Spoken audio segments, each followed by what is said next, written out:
special episode of Marquette Moments. We don't get the opportunity very often to capture the experiences of somebody who's actually been there and done that with a lot of the things going on in the city. And with the retirement of Dave Bleau, our illustrious colleague and now former city clerk, we have the opportunity to chat with somebody who's lived through some very interesting times during his career here in the city of Marquette. And so with this particular episode of Marquette Moments, what we're really hoping to capture is something that in the future, as people are interested in how Marquette grew and developed and some of the challenges they faced, getting it straight from the mouth of somebody in the trenches who helped the success that we enjoy is a really special opportunity. So we have with us today Mayor Michael Coyne from Marquette, who is no slouch himself on a lot of those particular issues that I raised. And we're hopeful at some point to have a equally special Marquette Moments to capture all of his long history with the city of Marquette and rich service. But this particular case, we're going to take the opportunity to pepper Dave with questions on your behalf. And hopefully for all those generations we've yet to meet, you'll find this entertaining as you look back on it and learn more about what it took to make the city tick during this time. So with no further ado, we're going to just kind of start the conversation with Dave and ask some questions. Your Honor, would you like to maybe make a few comments too? Well, just this is a bittersweet moment for me because he has been just an outstanding clerk, and I'm going to miss him, as will the commission, and I think the community will be lesser because of your absence.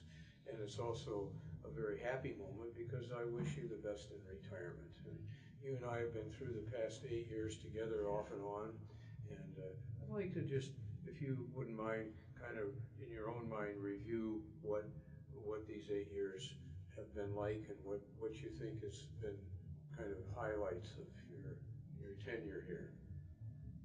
Ooh, there's a lot of them that, you know, and like you've been side by side with me in a lot of this, as well as Bill, and, you know, coming in, there were, you know, I didn't know what to expect, and there was a lot of uncertainty in those times, and but it turned out that everything was, you know, just a great place to be here and work, and great bunch of people to work with in the city.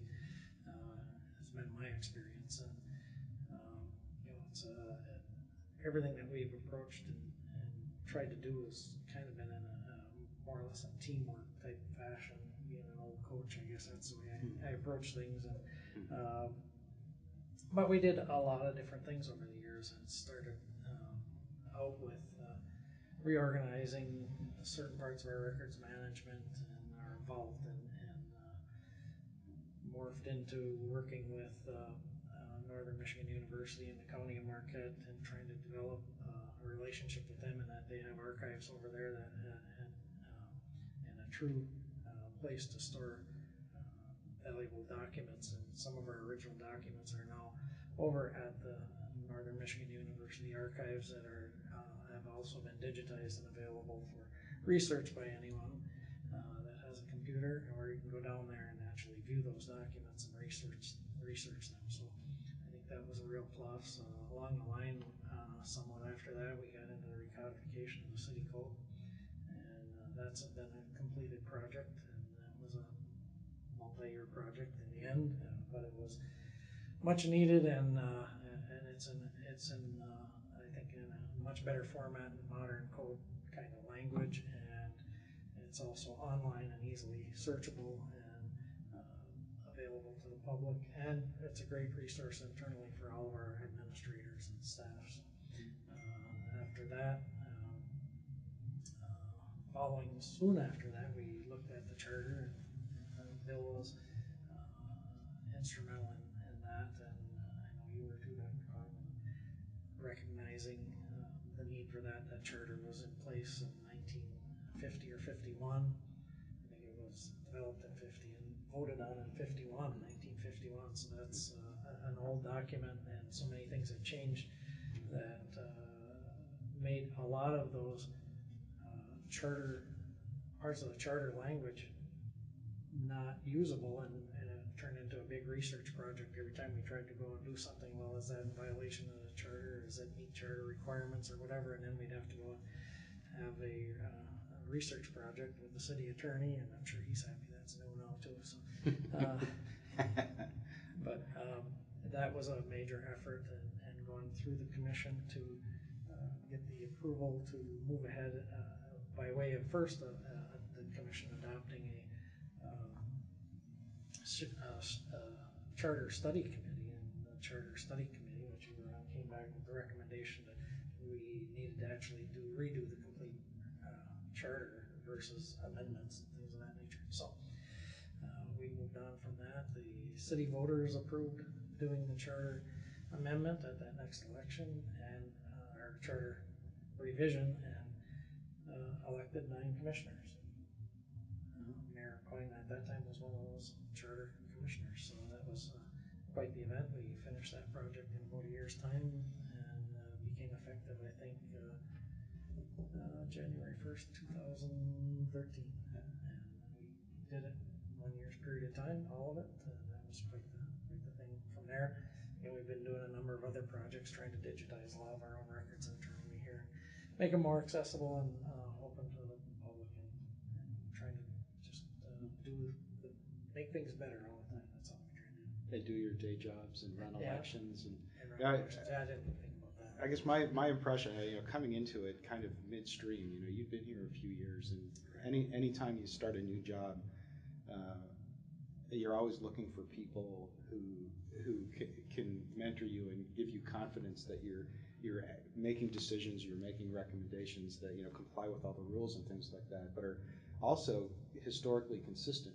If the community always wants blue, blue, blue, blue, blue, and then you make a decision to do red, they at least need an explanation, right? Or they want an opportunity to try to figure out why it was you did that. And for future generations, I guess my observation on a lot of the things that Dave lived through is he really brought a lot more transparency and a lot more of that information out to the table in a way that the community can see it. When I first came on board, some of those things were underway, but as Dave was saying, if you wanted to look at the old records of the city, that was kind of an arcane art.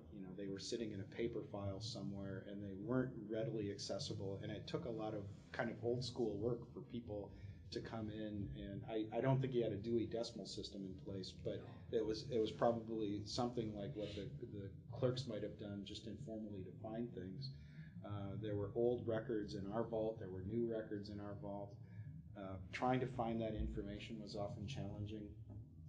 The code wasn't online, so if you wanted to know what the zoning rules were, or if you wanted to know what the animal controls were, or something like that, you would have to physically go down and ask the clerk, and he'd pull out the tome of knowledge and run his fingers along the lines trying to figure out exactly what it was.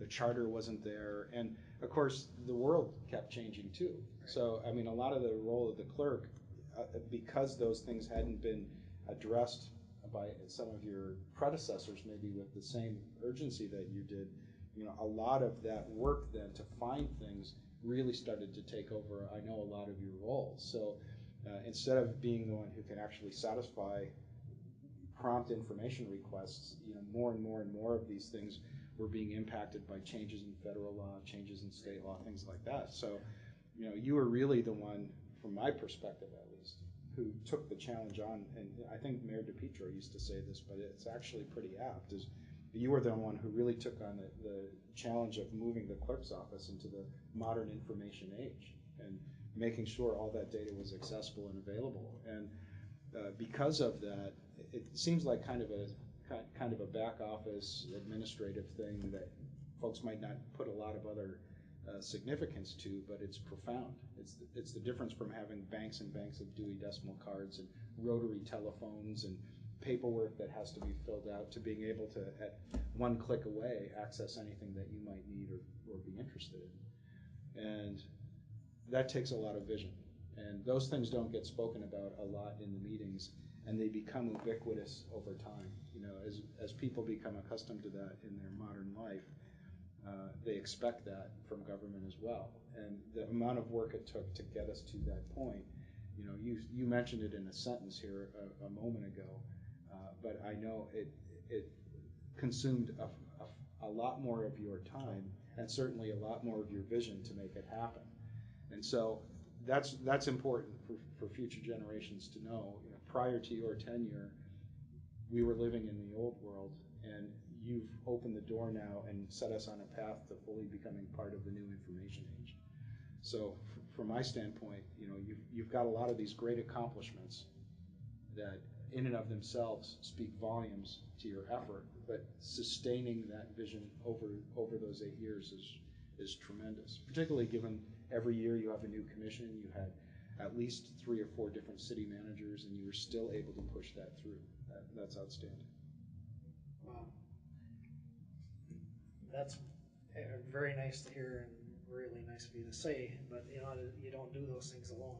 It's having a great staff on board that supports what you're doing and is able to keep going and understand what you're doing and work towards the same goals. Having leadership such as yours from the manager's perspective and support, and certainly from the city commission. And Dr. Coyne has been pretty much here the whole time I've been in one capacity or another. He was on the commission when I first started here, and we were talking about the recodification at that point. And then, you know, then he was on the charter commission after that, and then back on the city commission. So I mean, talk about dedication to your community. I don't know where you find more, but I think that the coming to a modern age with all the things that we're trying to do, I think that's been a organization-wide effort too. It's not just in the clerk's office by any means. It's pretty. It's to think back from my starting days in this kind of business and to think what technology we have today versus then when you're actually pounding away on typewriters and maybe calculators and all this stuff is on a machine now that you can just, you know, it stores the data and you can manipulate the data and you can use it in so many different ways, and it's not like putting it on a sheet of paper and then have to redoing it on another sheet of paper. Our efficiency levels have just gone through the roof that way, not only in creating and doing things, but for our ability to research information that we need and get it out to people in a fast way that's, you know, timely and usable.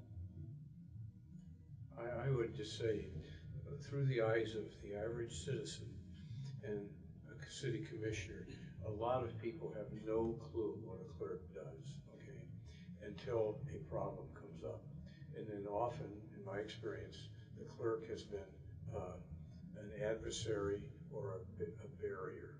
And I can honestly say this in the 8 years you've been here, when either I come or citizens come with an issue, you have been very, very prompt. You have not been adversarial. No wishy-washiness. You get an answer and you give it to the commissioner or a citizen, and it's accurate.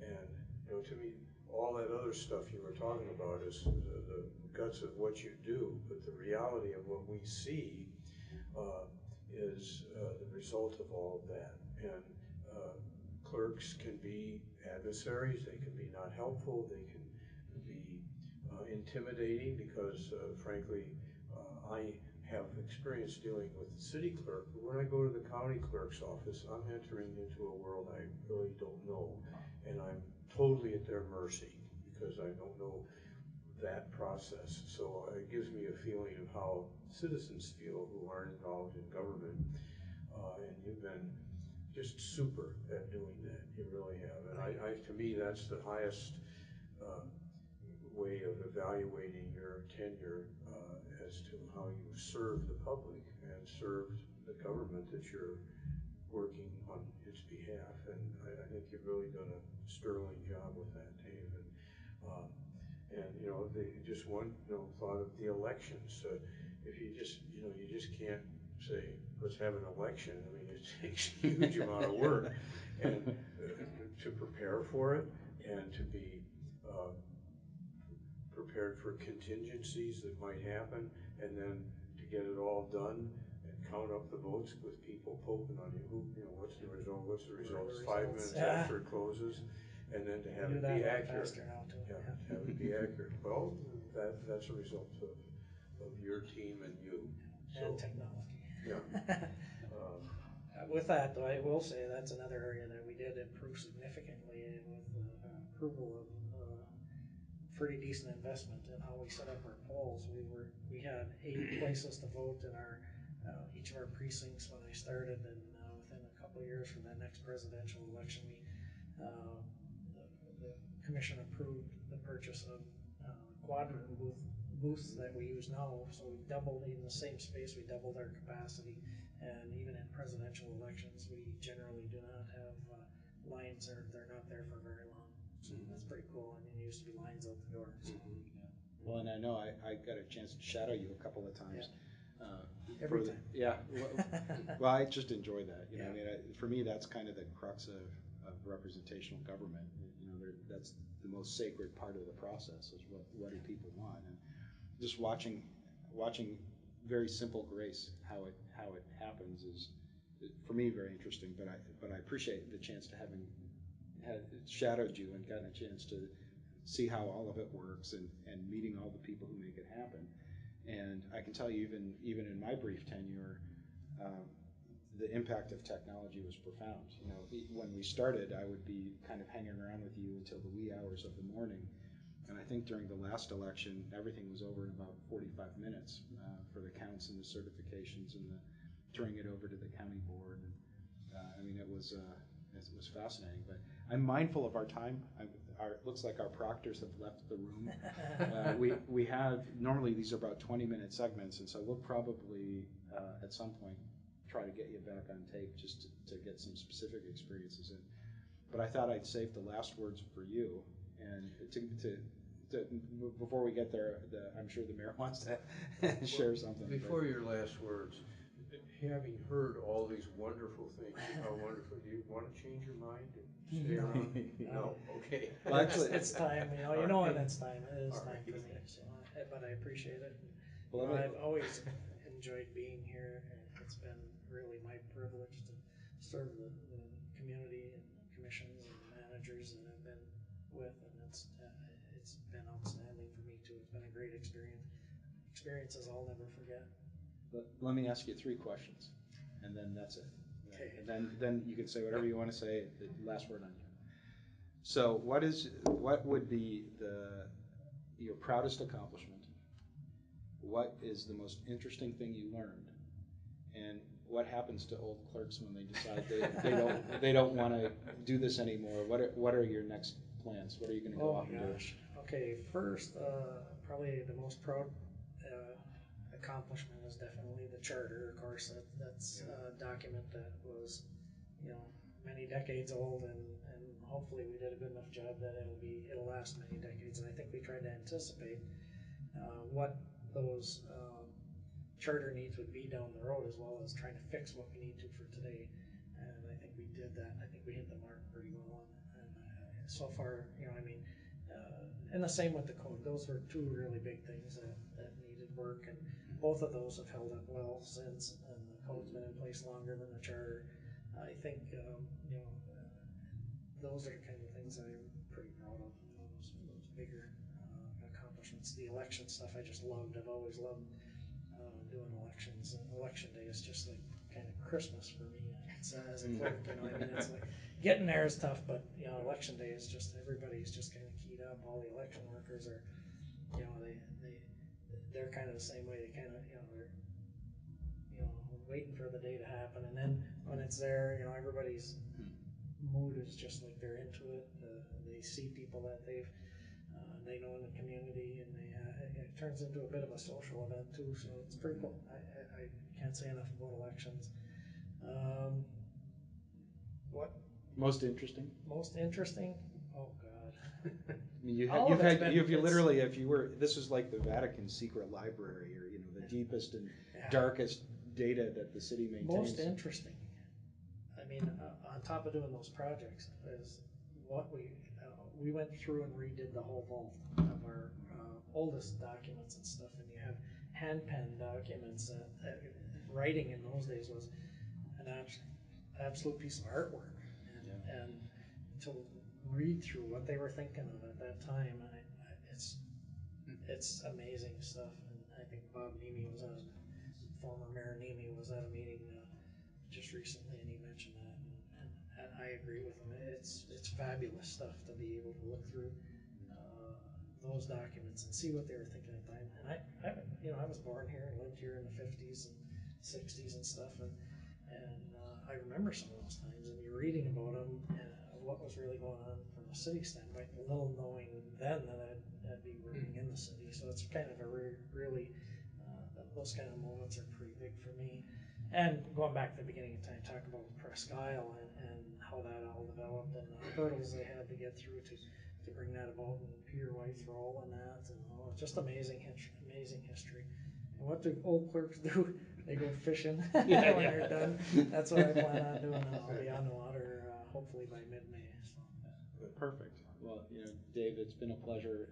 I know, and you've been very gracious. I know if we have questions, Chris will be able to call you, and there might come time to time where we'd like to hear more about specific things. And to the extent, if we can capture those for the community, we'd like to do this. If not, we'll make sure to post your personal identification information out on Mining Journal so people can call you up at home and bother you for years. No, I'm just teasing. I'm just teasing. But no, thank you for everything. Thank you. It's been great. It has been. Thank you, and much happiness to you in retirement. Thank you, and yours too.